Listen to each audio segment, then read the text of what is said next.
All right, welcome back for our third episode. Thank you guys for coming. We are SYT. This is the Speak Your Truth podcast.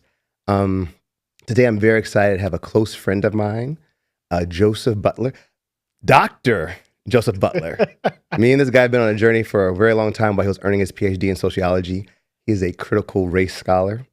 And Joseph's big idea is that we cannot conduct sociological research on people without including their voice, because we can't speak for them. Welcome, Dr. Joseph Butler. Thank you very, very much. It is a privilege being here, Doc, to sit and talk with you.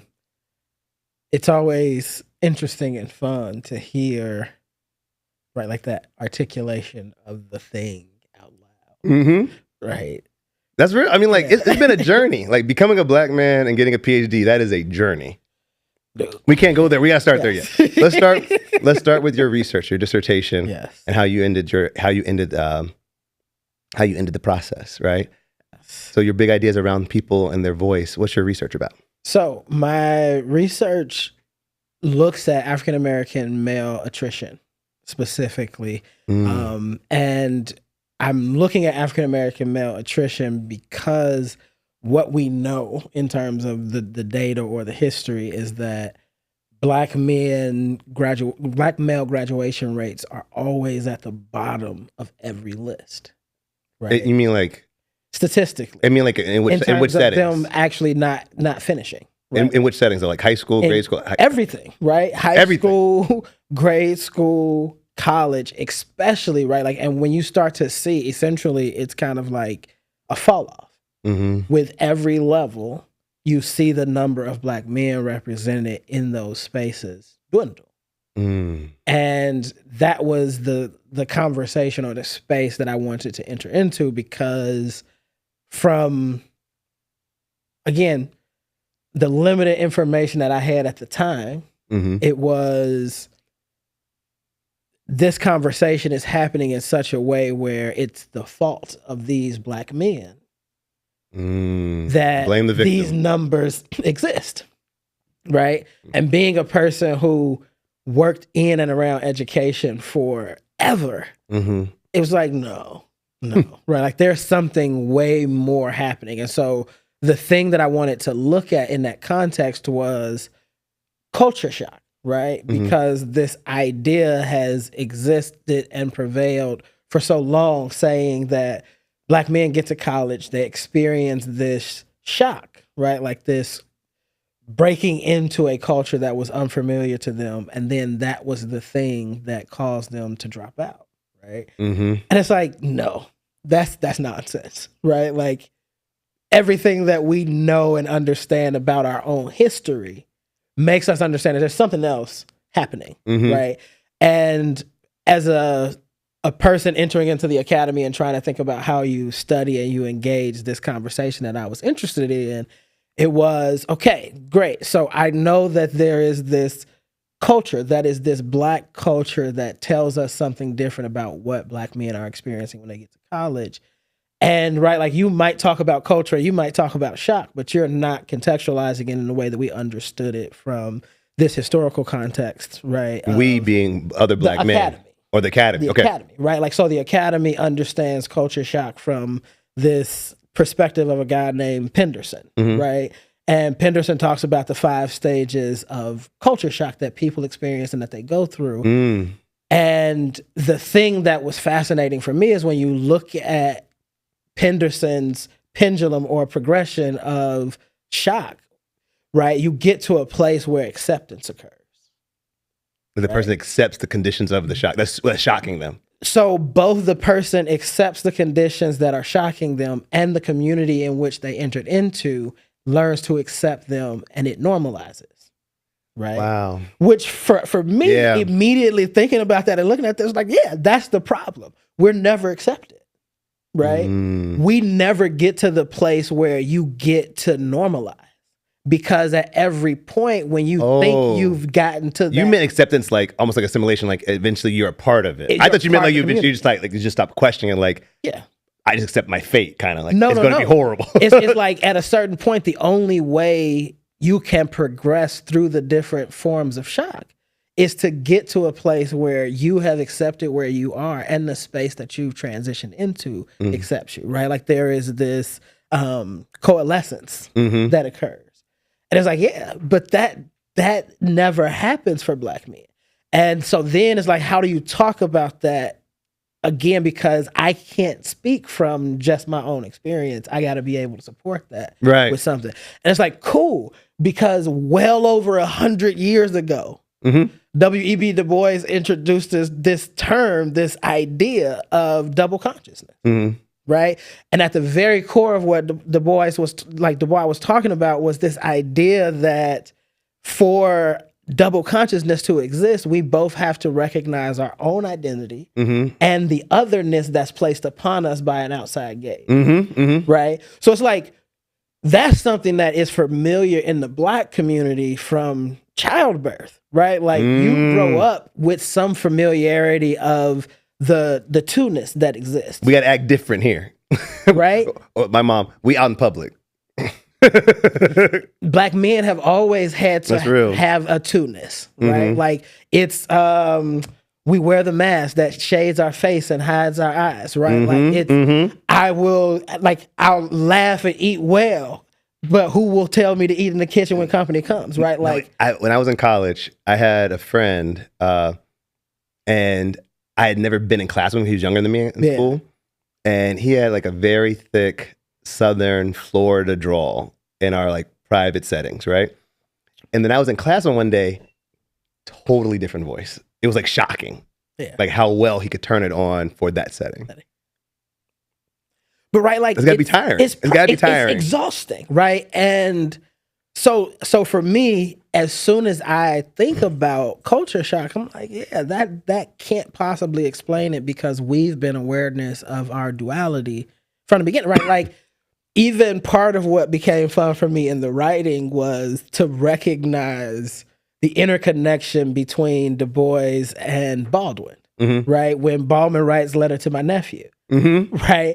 He's saying you were set down in a country that was never meant to accept you, right? So how can it then be the responsibility of these men to say, like, I'm getting into this space that was never designed for me, and I'm going to find acceptance, right? It's a losing game.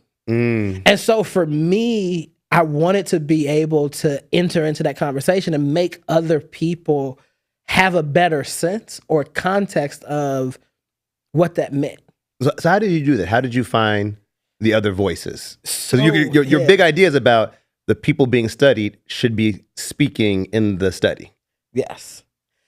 And it was a number of things, right? So like the first place where I found the voices in the conversation was for me being, right, like what I consider to be a critical race theorist. I also consider myself to be an education scholar, right? And looking at the education literature, right? And thinking about, okay, we have this literature that's talking about transition points, right? So students are most vulnerable when they're in these moments of transition, right? Which is why you had these entire programs, again, tying it back into like the sociology of education. You have these entire programs that were designed to move people to better, right? Like moving people to better neighborhoods and to better communities to keep them from these experiences. And for me, being a kid born in the 80s, I'm thinking about watching some of these things play out, right? Like over the course of my lifetime. And so as I'm reading the literature, I was like, yeah, it didn't feel like that, right? Like the way that it's showing up in the literature, the way they're describing the experience you witnessed, right? Like it's like, no, that's my cousin and that's my auntie, and right, like that this narrative that you're telling is my uncle's narrative, or right, like I grew up on the west side of Chicago, right? Like I remember when the Section 8 vouchers first started cracking in the neighborhood, and everybody in the family was like, did you get yours? Right? Like, and at the time, nobody was conceptualizing, man, you know, so-and-so's voucher took them out to Minnesota, right? Or so-and-so's voucher took them out to Montana, Or right, like so-and-so's voucher, you understood that people were leaving, right? And the idea was exactly what the literature calls it, right? Like it was moving to better, right? Like we did talk about it in the community as this idea and this concept of people having an opportunity to have different outcomes. But what we didn't talk about was the social emotional cost, right? And so then you start to see the literature showing up and talking about, let's think about and analyze what it costs people. But what you start to recognize is the research is, because of the process of publication and the way things happen, right? Like it took me 10 years to do my degree. Right. And you're talking about an entire generation changing in a decade. Right. Yeah. And so the literature is behind in that way, but then we're building policy off of the literature. Right. Right. The literature has credibility in our society. And so for me, it's like, okay, if I want to impact these policies, right, especially I think when I first got into the program and I was really trying to figure out how I wanted to do my research, not just what, but how I wanted to do it, it was like, I think Elijah Anderson and the Code of the Streets was one of those big things in sociology.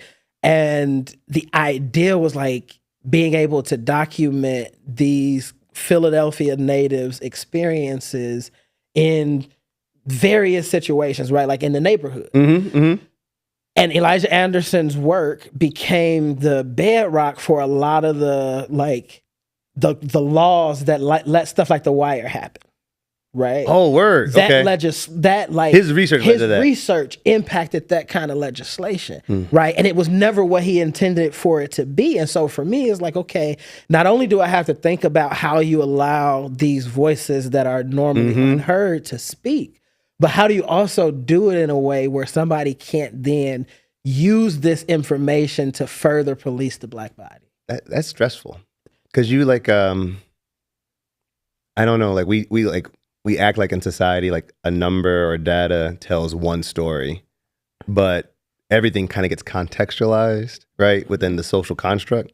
And so that number, that story, that quote could be used both as evidence for or evidence against, right?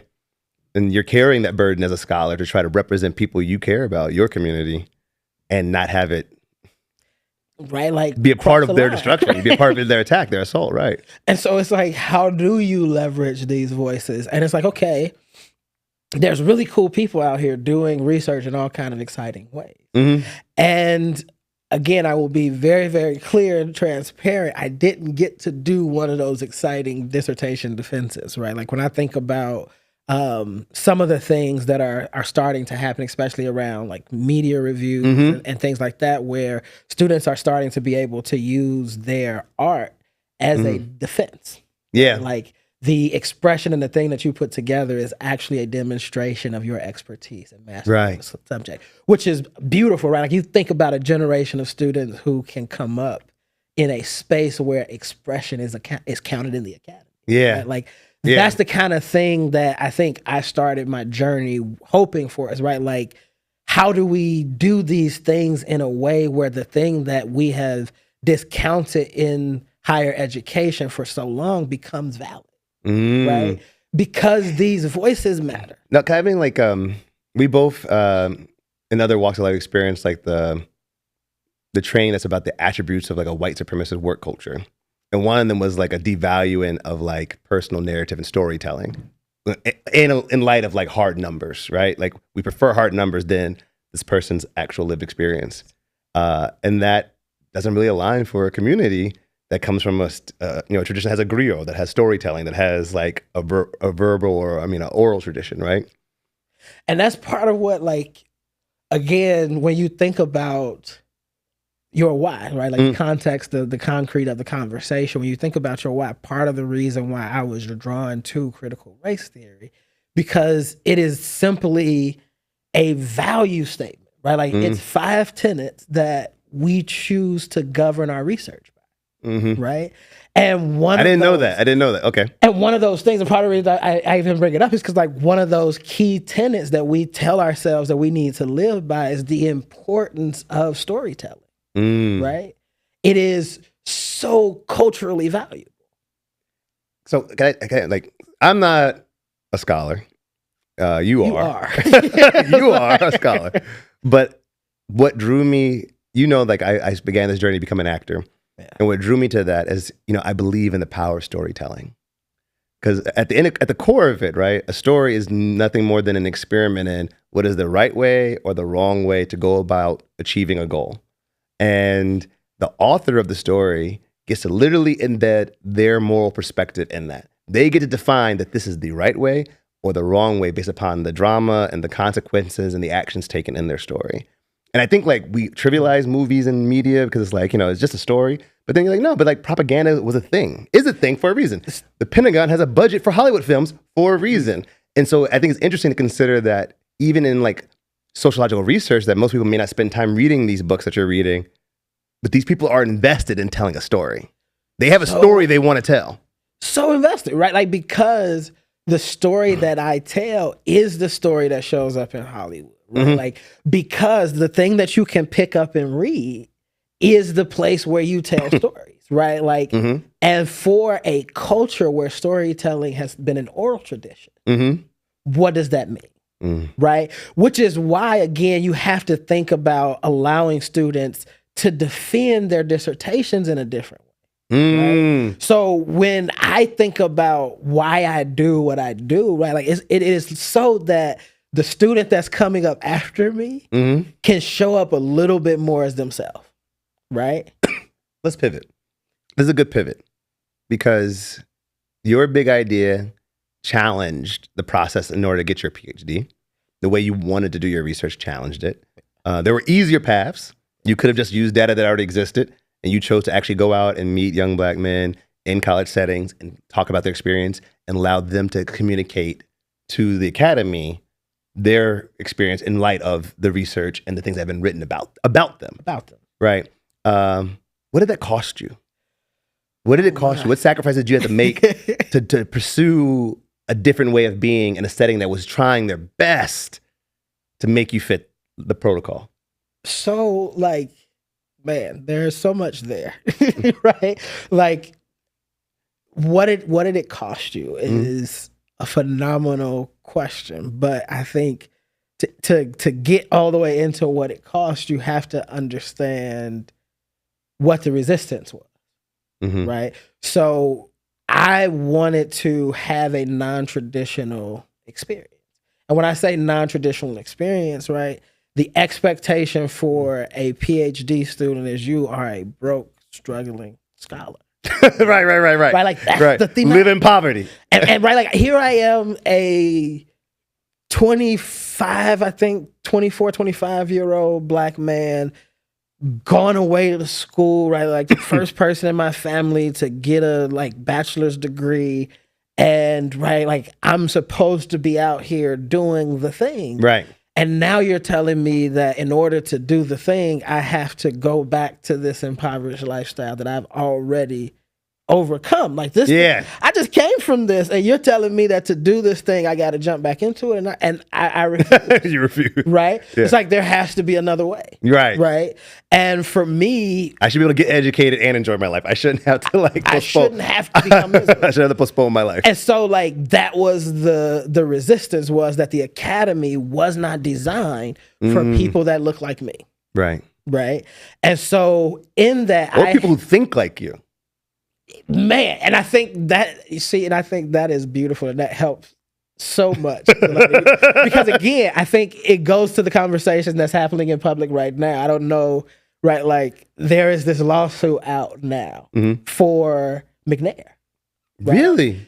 On Monday, McNair scholars are now being sued by the anti-affirmative action community, saying that this program that's being federally funded is problematic, right? Really? And can you explain just so people don't know what is a McNair? So a McNair Scholars has been, probably one of the single most powerful drivers for Black and brown students to acquire PhDs in the country, right?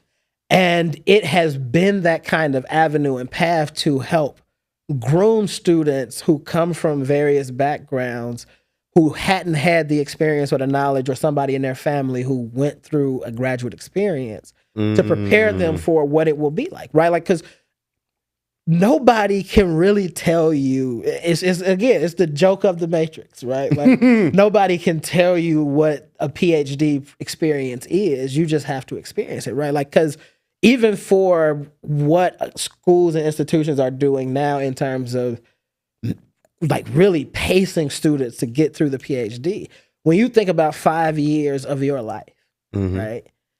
That's one thing, because everybody thinks about like, yeah, I just did 4 years. What's 5 more, right? But when you think about what point of that 5 years it is, right? You're talking about coming into your 30s at a point where you're supposed to start establishing your life, and you're still in school, right? Like you're still on the journey. You still haven't come out of what everybody calls the space of college. I think like throughout the podcast so far, I think that's a theme that is coming up a lot. The idea that when you have a big idea or sense of purpose, that it may cause you to kind of rub up against societal expectations of what you should or shouldn't be doing. Everybody's story is, I should have been getting married, buying a house, having a steady job, building a savings, and working towards retirement. And instead, I was doing this other thing that jeopardized all of that. But we all, depending on where you grew up and how you experience the world, you might be craving those things, right? You might feel less than successful because you don't have that stuff, right? But you get this. And when you talk about what it costs, right? Like it is a perpetual cost, right? Like, because again, you're talking about this degree that doesn't end until the work is done, right? It's not like, and there's no like deadline. Like take as long as you want to do your work. Right. And there is so many different reasons why people gatekeep the secret of what it is to get a PhD, right? Like when I started my PhD program, I had no idea what a comprehensive exam was or preliminary exams, right? Like I knew that there was a requirement to write a dissertation, but I had never seen one. I had never really engaged with anybody who had to write one, didn't know what it cost, right? And so when you talk about what it costs, I think about the very first thing was the life I thought I was going to have, right? Because being in a PhD program, whether you're, right, like I don't think that it's possible to be in a graduate program and be disinvested even when you're distracted. Disinvested from the program? From the program, right? Like, because, especially in a sense where you're thinking about ideas, right? Like I'm thinking about this larger conversation around how do you allow Black male voices to be heard in a way that's not taken advantage of or somehow obscured later on or like abused and manipulated. That's the pondering.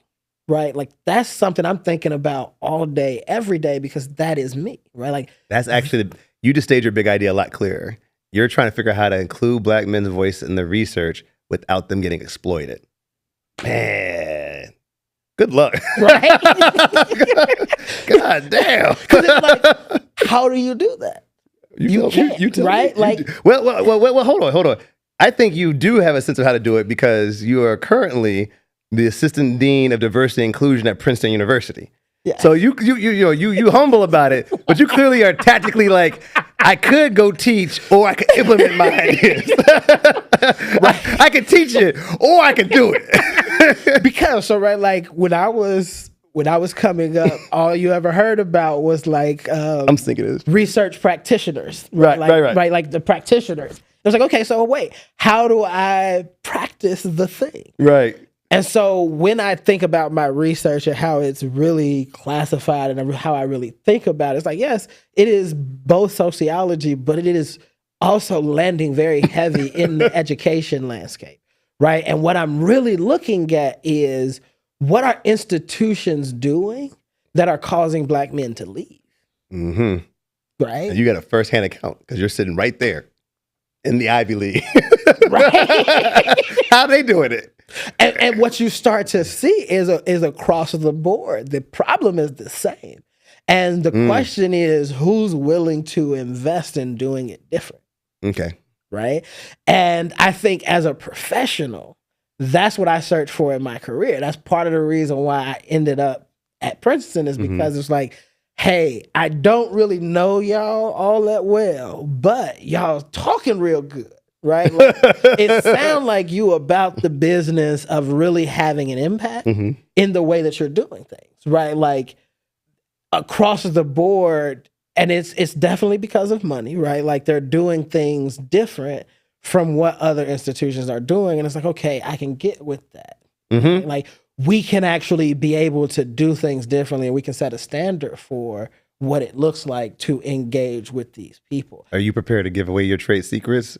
Or, I mean, or is it like proprietary? Like Princeton's going to be on the cutting edge of some stuff in the next 2 years because of you. I was going to say, we absolutely are. I say this as I say, my God is also real, right? And so I know that there's something special because I work with some amazing people who think differently, right? Like it's a whole team full of people who are looking at it differently. Because, right, like... Do you think that team is prepared to take on the burden of thinking differently? Because that's a theme in your conversation. Thinking differently means you have met a lot of resistance. Oh, yes, right? Like, because essentially you're saying to people that thrive on doing things the way they've always been done, that, hey, we got to change this up. I know you are comfortable with the way that this is, but we can't do it like that no more. Because it's the entire education system, right? Like we have taken this idea that passing on knowledge has a rhythm and a flow and a form, and we've couched it into these specific steps, and we've stopped trying to engage people in meaningful conversations. Right? In the classroom or in the administration? I think across the board, right? Like it's not happening in the classroom because teachers can't necessarily even free teach in the classroom anymore, right? Like teachers are now getting prescription legitimately in terms of you have to teach this lesson on this day at this time in this way, right? So one of our guests down the road, hopefully, will be this incredible scholar from the University of Texas who's leading a movement about how do we change math education in elementary schools. And a component of that they're running up to is when they try to make math culturally relevant, it rubs up against like a standardized curriculum. So there's a need for a policy change to say, let's trust teachers to bring and create curriculum that is relevant to the kids they're teaching in their classroom. And there's real resistance to that. And I'm gonna tell you, right, like what's hard for people to deal with is what we're running into, what the resistance is white supremacy, right?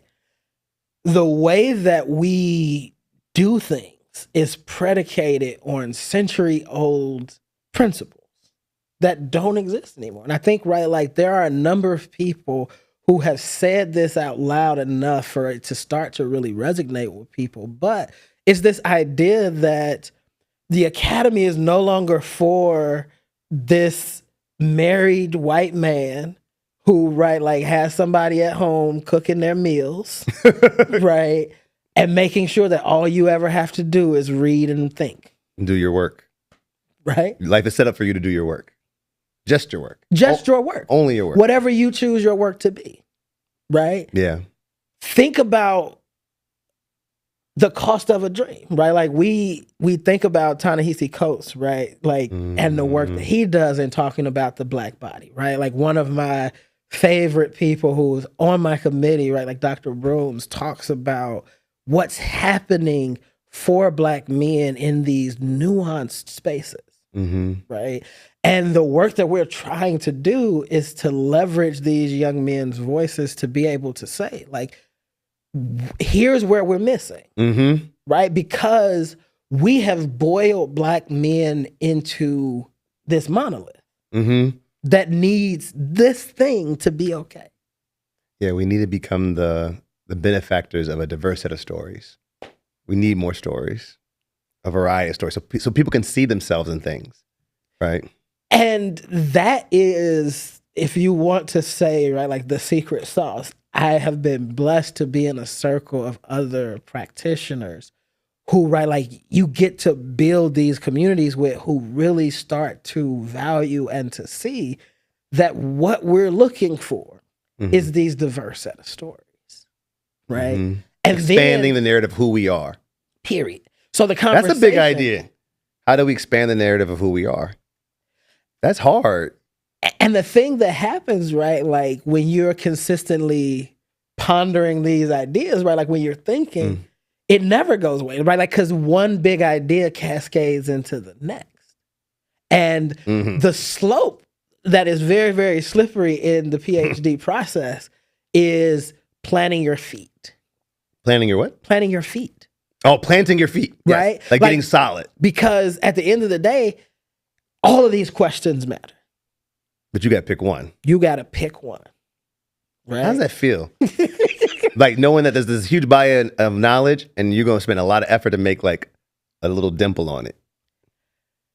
But your dimple matters to you. I was going to say, right, like it feels, it's one of those, I like to say, it's like one of those spiritual kind of moments where you legitimately start to understand our space and place in God, if you believe in God, right? Like, because you get to see that it's all of this stuff out here, but as a member of the body, I just got to focus on being an arm. Right? Yeah. Like do your role. Be your role. And if I do my part, then I know that there's other people, other members of the body that's doing their part. And eventually we'll be able to take this thing. That's a word, right? Like stop worrying about what everybody's doing and just do your part. But that takes a lot of trust. Oh yeah. Right? You got to trust that like if I handle my piece, somebody else is handling their piece. Right? But then part of where you talk about how do you operationalize the why, right? Like how do you live out this value beyond the research, right? Now you go out and the conversation when I meet a student who's considering graduate education, right? One of the things that you hear coming out from Black and brown students a lot is, well, I'm gonna go get this master's degree. And in the spaces that I'm in, I'm like, okay, tell me more. Right? And you start to talk to the student, and what you see is somebody has told this student that the way you make money is you go get a master's degree because now you can't get a job that's worth anything without a master's degree. Right? Like you get painted into this box, right? And it's like you can't do anything without this master's degree. So now you go and get this master's degree so you can make more money so that you can then support the family that you have. What we don't talk about is lifetime earning potential. Right? So we push these students into these master's degrees that they end up paying for. Right? At amazing institutions where they learn a lot and become phenomenal people in the process. Right? Like never going to knock and shade that. But nobody's talking to them about the same institution that you're paying all of this money to go to will actually pay you to do your PhD. Right? Yeah. Can we talk about that? Because like, I didn't really know what it meant to get a PhD when I was in graduate school, and they made a push to like nudge me to apply, but life was in a place where I was like, I can't do any more school.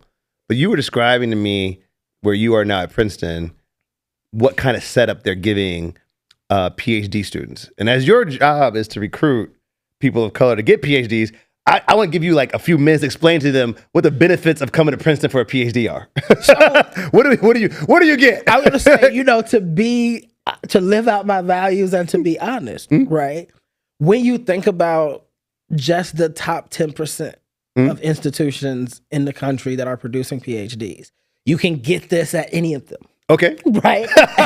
and it's really about where you want to be in the country. Yeah. What you're interested in studying, right? Like who are the people you're following, right? Like it's all of the fandom of entertainment, right? Boiled into these really nerdy things. Okay. Right? So that's fair. That's fair. Whose formulas am I really jiving with, right? Like who's researching on animals that I jive with, or right, like who's working with a population that I really want to study. And so those are more sort of questions that you're asking. But when you think about a PhD at these institutions now, right, like you're talking about, I can come and get a PhD, and what you're offering me in turn for my ideas is you can get at most of these institutions now, a minimum of $50,000 in stipend money on top of them covering the cost of tuition, right? Oh, wow. And on top of that, you're getting the same benefits package, if not a better one, than the staff and faculty that work at these institutions, right? Like, say more. So your benefits as a student have lowered, what do you call those? Deductibles. Okay, yeah, like everybody's in the same insurance. Staff and the faculty. Right. They just double their size. Not double, but like quadruple, right? Like you maximize and balloon the size of the staff when you're adding students to that, right? So the benefits package that students are getting create very low deductibles, right? Like you have all kinds of opportunities. And so students are getting that, right? Like some institutions are housing students, right? Like have graduate housing. They have family housing, right? Where if you want to be, because again, we talked about that being 30, right? And what it means, all the things you're supposed to be doing. So the academy is now adjusting to the idea that, right, like you still can pursue these things personally that you want to have in life. So now they're providing family housing, right? Like, and you see the research starting to have impact on policy, right? That's dope. And so it's like, yes, I continue to do this work because not only can I create this research, but then I can also implement strategies and tactics that bear out data, because everybody, right, like white supremacist work culture, you gotta have the numbers, right? So are we trending up or down? It's always that simple. Right? And one of those other things, right? Like people in the general population may or may not pay attention to these decisions that are being made. Right. We have now, for the first time, found ourselves on the other side of what places like California and Florida and Michigan have already been experiencing, right? But now you have had your first round of selections where race could not even be seen or considered. And what most institutions are reporting is that Black and brown numbers in terms of acceptance and enrollment has decreased. You know, I think this is important because this happens every time. Like a previous life, I worked in education, and during that time period when like charter schools were expanding and stuff like that was happening across the country, states could apply to the Justice Department for unitary status to be able to say like, hey, we made a good faith effort to desegregate our schools and schools are integrated now. You no longer have to like observe us. And across the country in certain states, I am not a scholar, so I'm not going to say because I don't want to spread the inaccurate facts. You can go read the books, you can find it. But like those states, like 80% of the Black kids would end up in schools by themselves again without anybody watching. And so I think there's this question of like was affirmative action leading to unqualified Black people being in these schools, and now that they don't have to do it, those people are getting sorted out, or is there something more nefarious? From your perspective as one who does this work, like what are you seeing? So you talked about us being on this journey for a very long time, right? I'm getting more and more comfortable with the ridiculous amount of time that it took me to finish my program. Right? Like You're accepting it. Right? Like it took me 10 years because I think, right, like when I started my PhD, my whole catchphrase, my whole turn of phrase at the time was like, yeah, I'll have my PhD before I'm 30. Right? It's like, yeah, I'm going to do it. Because I had already had my master's degree, and it was like, okay, now I just need to do these next couple of years. Next couple of years. And it turned out to be a 10-year process, right? Like because of the resistance, right? We talked about the resistance, and I think, again, even coming from this question of whether or not it's malicious or something else, right? Like I think I've learned over time, because I think very early on in the process, I thought it was malicious, but I'm starting to understand that it's ignorance. Right? It is 100% like whose ignorance? It is both institutional ignorance and individual ignorance acting together. I got you. Right? I got you. And where I lay down, or like where my fight is at the institutional level, right? Because as an institution, you cannot be ignorant, right? Like we are in the place where information and knowledge is being created and curated, we do not get to be lazy and say, right, that we're not also on the cutting edge of these things. Right. We don't get to do that as institutions, right? Like we don't get to rest on our laurels, right? And so then when you think about what you're pushing against and what the fight is, when I'm on this journey, it's like, yes, you don't want me to come out of this experience the same. Mm-hmm. However, you didn't fully understand me when I came in. I think that's true because, like, just nature of like how blessed my life has been. Like, what percentage of PhDs are Black men? It's like less than 10%, right? It's like a single digit. Yeah, I was gonna say I couldn't. Yeah, I'm gonna have to look at that. Let's look it up. We're not gonna. Not right now. We're not gonna share accuracy, but we're pretty confident that it is less than 10. We can say with almost absolute certainty is less than 15%, right? Right. And yet in my life, in my journey, I ran into probably 6 or 7 people. So you're talking about a group of maybe a few thousand people in the country who are Black men with PhDs. I've got to meet several of them while they're in their journeys and afterwards, and all of them had their lives tested. I mean, the worst stuff you could imagine happening to people. People got divorced.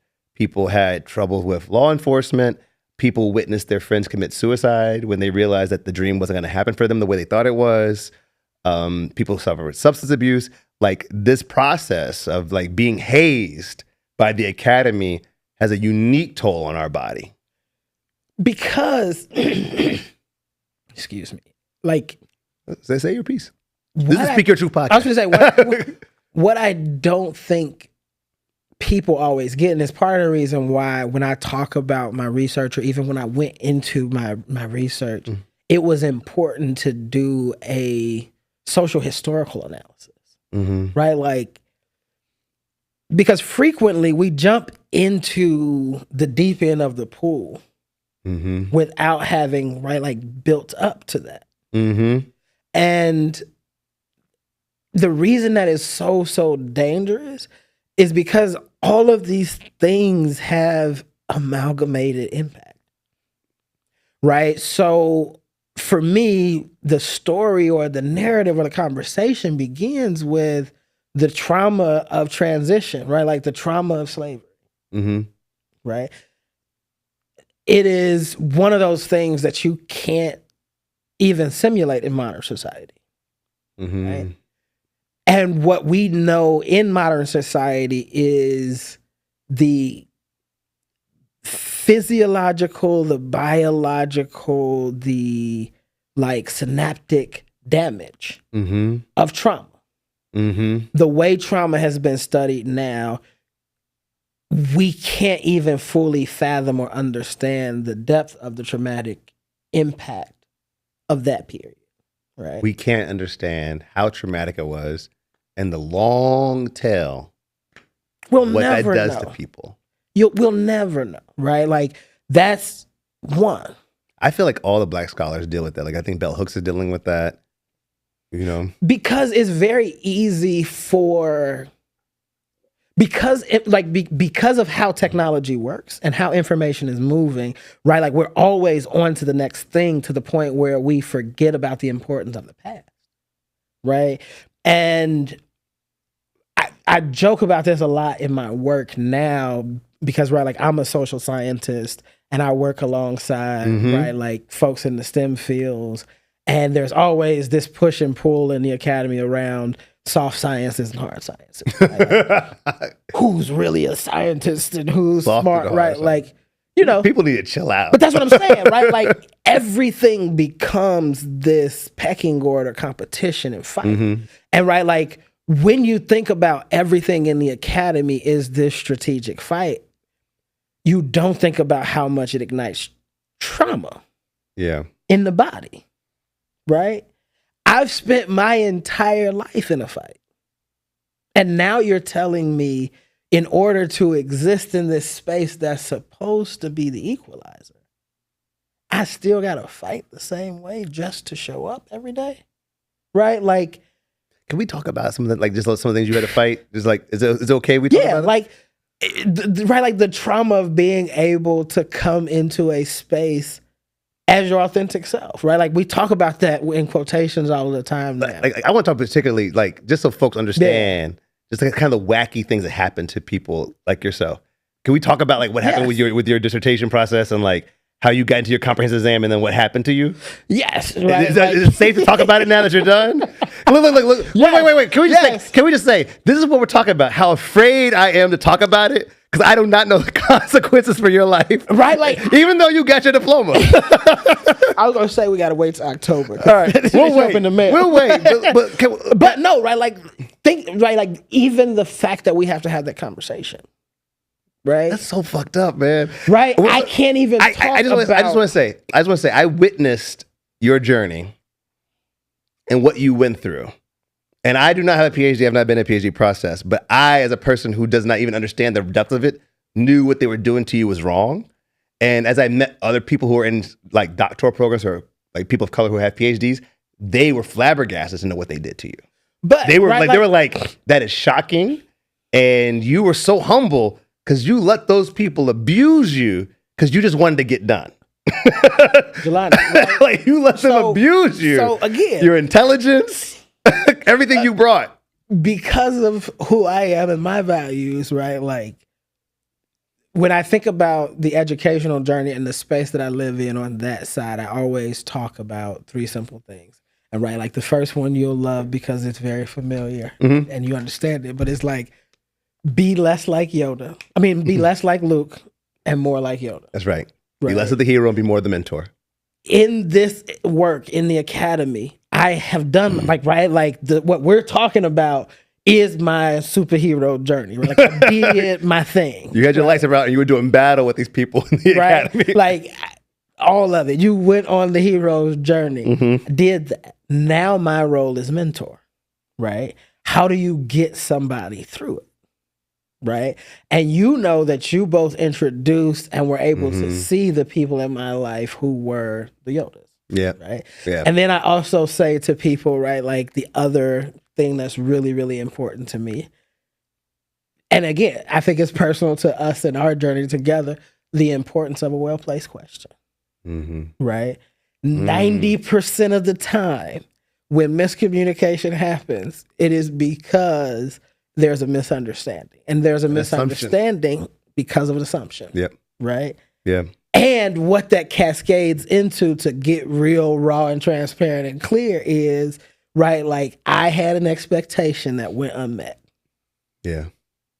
But most of the time when that happens, it's because you had an uncommunicated expectation that went unmet. Right? I'm sorry, my allergy acting. Are you okay? I think there's something to that about a big idea for people too, is like, how do you navigate when your expectations aren't met? Because it can be soul crushing and painful and hurtful. But if you really believe in the thing you're doing, you still got to persist. And like you've been an example of how to persist and persevere in the light of incredible obstacles. God is amazing. But thank you. It's like, no. So again, what we're essentially talking about, to make it very clear and plain, so my first comprehensive exam, took it, and scholars who I have a tremendous amount of respect for, right, passed with distinction. Pass with distinction. Right. Pass with distinction. That's a rare thing. Right. Like it was. Not everybody does that. Right. Like it's not the thing that always happens. Right. Like it exists for rare moments. Right. Had an opportunity to pass with distinction. What I was told was, right, like again, it hadn't happened for a while in our program. Passed with distinction. And then I got to my second comprehensive exam. And the first time I got a revise and resubmit. So, right, like when you contextualize, for those who may or may not know, a revise and resubmit is something that every scholar understands as a part of life. Like, it is part of your rejection. Right? Like, you will be rejected several different times throughout your professional career, and you just need to get used to it. Right. Like, so shoot your shot every time. And that's part of the conversation I have with students, right? Like, don't tell yourself no when you think about a university or a school. Make somebody else tell you. Right? That's not your job. Right. Make me tell you no. Don't tell yourself no. So like in this process with revise and resubmit, we all have to go through that, because most of the time when you're trying to publish, it doesn't, you don't write something and have your friends proofread it and your network proofread it and it goes to publication, right? Like revise and resubmit is a consistent part of the academy. And so like I got to revise and resubmit. What was different was like there was a lack of clarity in what the revisions were and what the resubmit should be. And there was, so when you, for context, when a PhD candidate does a comprehensive exam, they give you a few hundred books to read. Yes. Yeah. So and like 2 books were missing from the syllabus. And so the question about those 2 books you couldn't answer because they didn't give you these books to read. But it was your fault. So right, like you get a response back where it's like, yeah, you just didn't talk enough about modernism. It's like, okay, cool. Where? In what context? Right? Like there's a number of questions that cascade from that. And so here I am, a young man, right? Like running a business, pursuing a PhD, right? Like, and also working in the university. Right. Because like, just for like for people watching, right? There's context. You are an assistant dean, and that was your first official job after graduating. Yes. And for context, like at your ceremony, people who educated you were like, "Wow." Right, like absolutely blessed. Absolutely blessed. And I think, hold on, I'm sorry. I think that's the gift of though when you take the, in the words of Hamlet, the slings and arrows of pursuing your big idea. You could have could have done it the way they wanted you to do it. You could have accepted what they told you your limitations were. But you ran a small business, pursued your classwork and your writing, while also beginning your career track in entry-level administrative positions. So when you graduated, you didn't have to start at the bottom. Right. You jumped some steps. Yeah. Right. That's what's like I always have to say. Right. But it wasn't even like you jumped some steps. Like hold on. Yeah. It wasn't like you just jumped some steps. You were sought. Yes. Like you didn't apply to Princeton University. They met you while you were working somewhere else, local. Yeah. Right. You were at Chicago working while you were still a doctoral student. Yes. And the work you were doing was so impressive at Chicago that Princeton was like, we would like to talk to you about your work. So I think it's important for people to understand because pursuing your big idea costs something. But when you are actually doing what you believe in, like your energy's in it, it's coming. Yeah, again, because you know me and we've been doing this for a long time. Again, it's interesting to hear those things out loud. Because, right, like... You don't realize what you're going through. No, right? When you get your ass kicked, you consider it. Right? Like, when all you think about is the disappointment, right? Like, it's like, yeah, I was supposed to have... Right, like, when I finished my PhD, all I could think was, yeah, this was supposed to happen like 5 years ago. Like, right? It took me 5 more years than it's supposed to. Right? Like, all you are living with is the disappointment, right? And... Again, when I talk about all of these different things, like when we think about what it costs you, when you think about how you actively do something to change the environments that you're in, when you think about just like even the gift of having a purpose and a calling and like being able to be blessed enough to walk in it, right? Like it's recognizing and understanding that all of the stuff that's happening, right? Like all of it is background noise. Right? Like it's fodder to the reality of what it will mean being able to see these things come to life. Right? Like I think we both learned in this process to not be so worried about the destination, but to really embrace the journey. To be present while you're doing it and enjoy those things.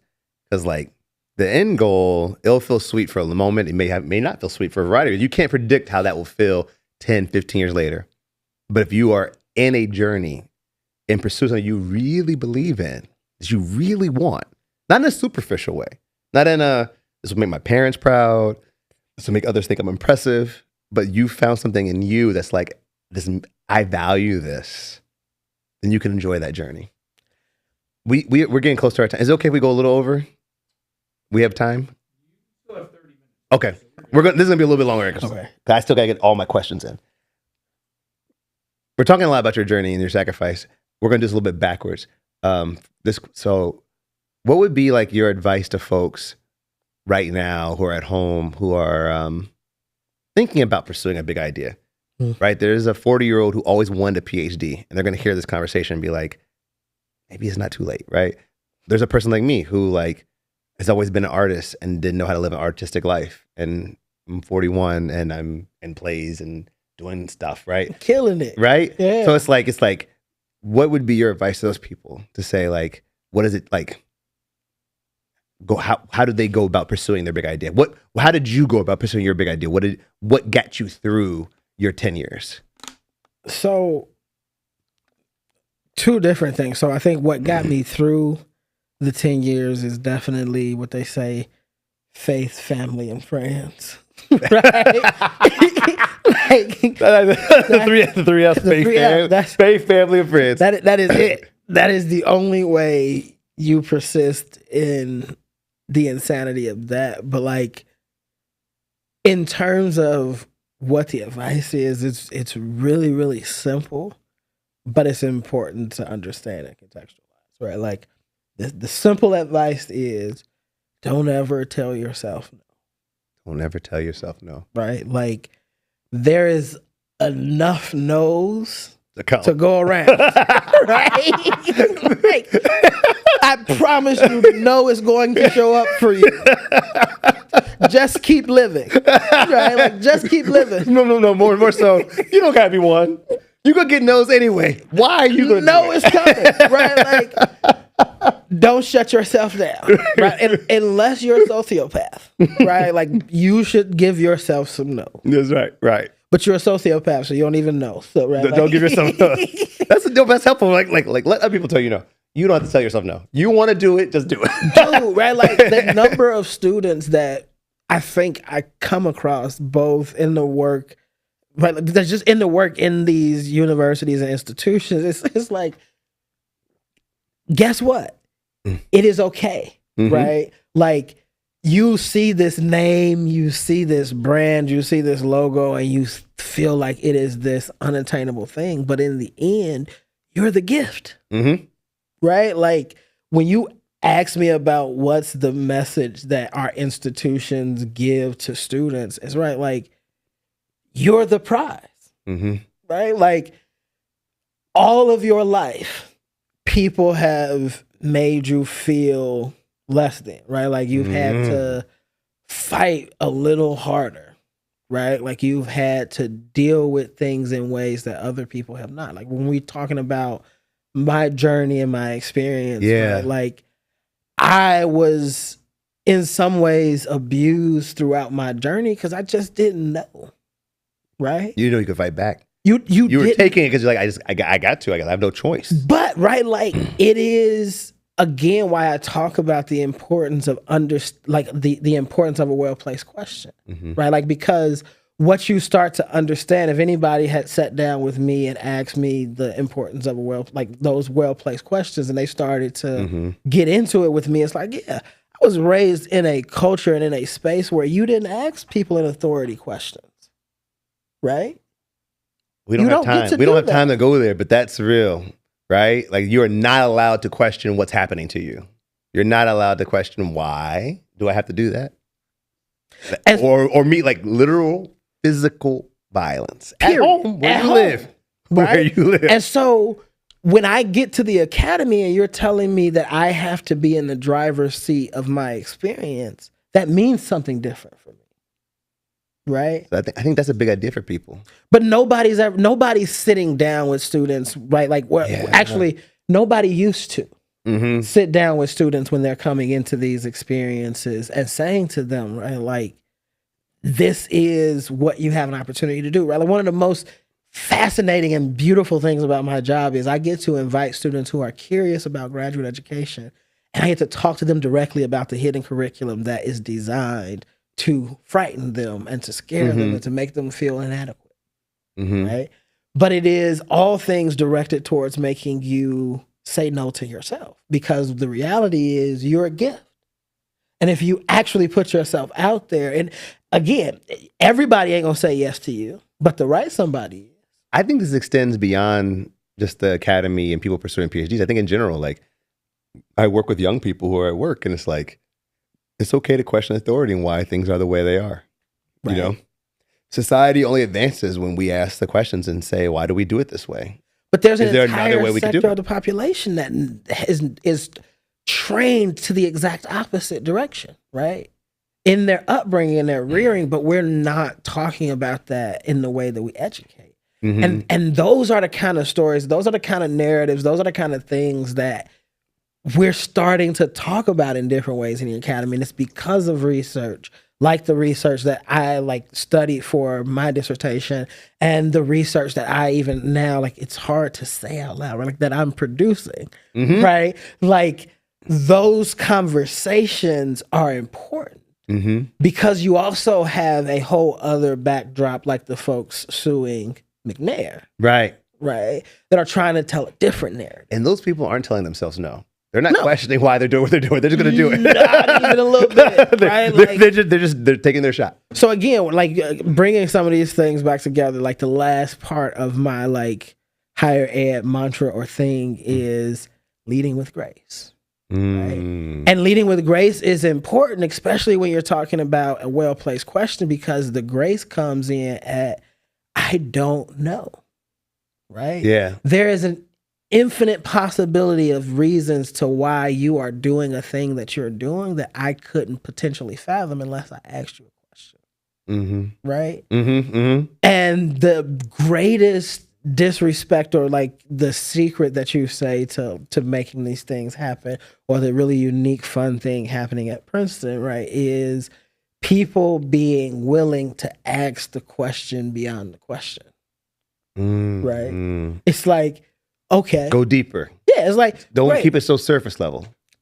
Because the deeper thing is actually the thing that we need to deal with, and you're never going to get to that level of vulnerability until I present myself as vulnerable. Mm-hmm. Right? So we're talking very high level, and big idea work is often high level. But for you, when you think about your research and this idea of trying to help Black men have a voice in the literature about their experience in higher education, and protecting them through that journey so they're not exploited. And then the work, how that translates to your work as an assistant dean who is recruiting people of color to come to institutions and pursue higher ed and to be a part of shaping the body of knowledge for our country, right? What is the benefit of that? What do we get if your big idea wins? If you win with your big idea, what do we get? How is the world different? I was going to say, it is so simple to say that everything changes, but to distill everything changes. Okay. To distill that into something meaningful and tangible and real, right?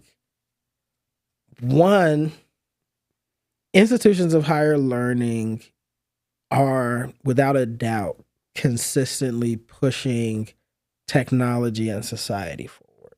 Mm-hmm. That is a given. But what happens when these cultural differences and variations enter that conversation? Mm-hmm. Right? We get better questions. Things we've never questioned. We ask questions about, and we learn things that we never knew. Mm-hmm. And we get better at things we never thought we could get better at. Right? And so what changes is that we are no longer asking questions and considering the creation of knowledge from a singular perspective. Mm-hmm. Right? It's no, knowledge is organic, right? Knowledge is evolving. Knowledge is transcendent in a lot of different ways, right? And so what we have to consider is the multitude of perspectives that are required to make sure that it continues to be knowledge as opposed to dictatorships, right? Because when we are only producing information from a singular perspective, then now I'm trying to create drones, right? I'm trying to create a controlled society, or I'm trying to somebody benefits if society is well managed and controlled, right? If society is predictable, somebody benefits. Some people benefit. A very select group of people get to benefit because, right, like I get to set the standard, and whatever I say is the thing, right? Yeah. And that way I can move the expectation. This is why knowledge creation is something that more people in our country have to be aware of. So aware of. Right? A very small group of people do the work to be allowed to be in a space where they get to decide what is and isn't fact, what is and isn't knowledge. And while I trust the scientific method, like I'm not against the scientific method, but we also know living in America, everything has social, cultural context. Everything has human interaction. Which people's ideas get to be talked about? Which people's ideas get to be nurtured? Who has the savvy to navigate the room of all these scientists to be able to get their ideas? It's not just, is the idea good or not? You know? Period. And so I think if people are aware of that, there's a real benefit to society if we diversify who's in those rooms. If we make people in those rooms a little more uncomfortable, that maybe the old way of being, how they networked around conferences and publications, won't work in an environment where there's just a different group of people there. Maybe it actually will become what the science community wants, right?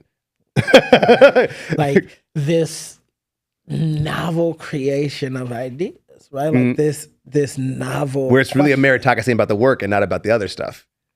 That's the rub, right? Science is like, this is just about the work. It's just about what you observe and how we test it. But then it's like, but it's also about where you got your degree and like who was on your committee and right, like what is the intellectual pathway that you're following, right? Like who are your intellectual and how do you rub shoulders in these rooms with people to get them to like maybe they're reading your paper with a slightly friendlier disposition because they like you. And nobody talks about does that happen, and they will say it doesn't happen. But we are social creatures. We are humans. I was going to say, right? Like the reason I love sociology is because it is in your face the conversation about no stuff happens because of acculturation. I'm talking out the side of my mouth, and Neil deGrasse Tyson is going to attack me. and I warned it because I don't know what he knows about that world. So I'm sorry, Neil deGrasse Tyson. I'm sorry because I don't know. But as a social worker, as somebody who works with human people, I just don't know how you avoid the human condition of the way we treat each other. You cannot, right? Like one of the most inspiring or liberating things about my dissertation, right, was like being able to work with one of my committee members and being able to say, like, as a researcher, this is what I bring to the table to bear on my research. Mm-hmm. And this is how personally I was impacted by the research, and here are some of the things that may be influenced by my background and my history as a researcher, right? Like that's the beauty of the tenets of critical race theories, right? Like people villainize CRT, right? Like it's this very evil thing, but most people don't even understand what it is, right? Like it's the measuring rod. Yeah. Right? Like it is who I aspire to be. And the reality of it is right, like it is an advocacy for the underdog, right? Like it's an advocacy for the underdog. Right? Like it's every voice that's never been heard before in a space needs to be heard for the space to be free. Right? All right, we're at our time.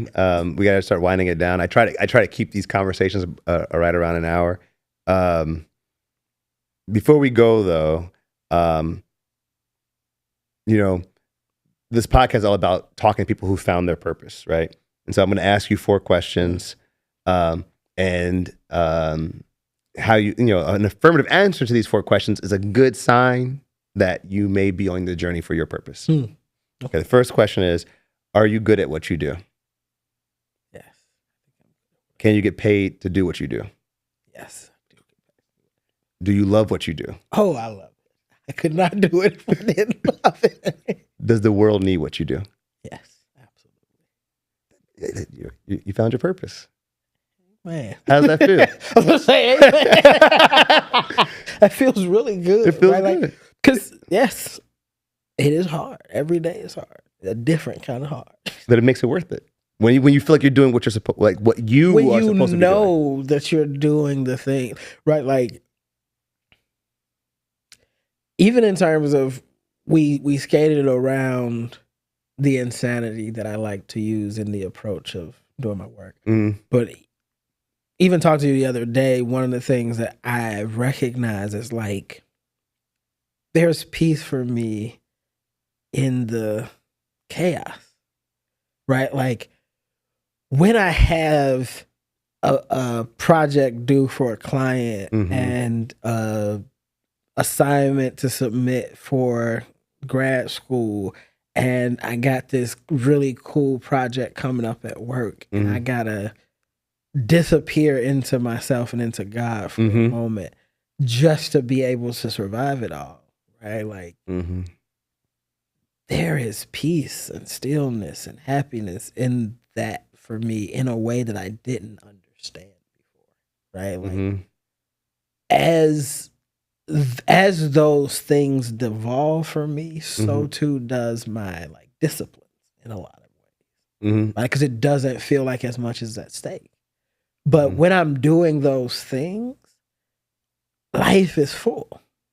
It's worth it, right? No, I get it. Like I have a 9-to-5 job.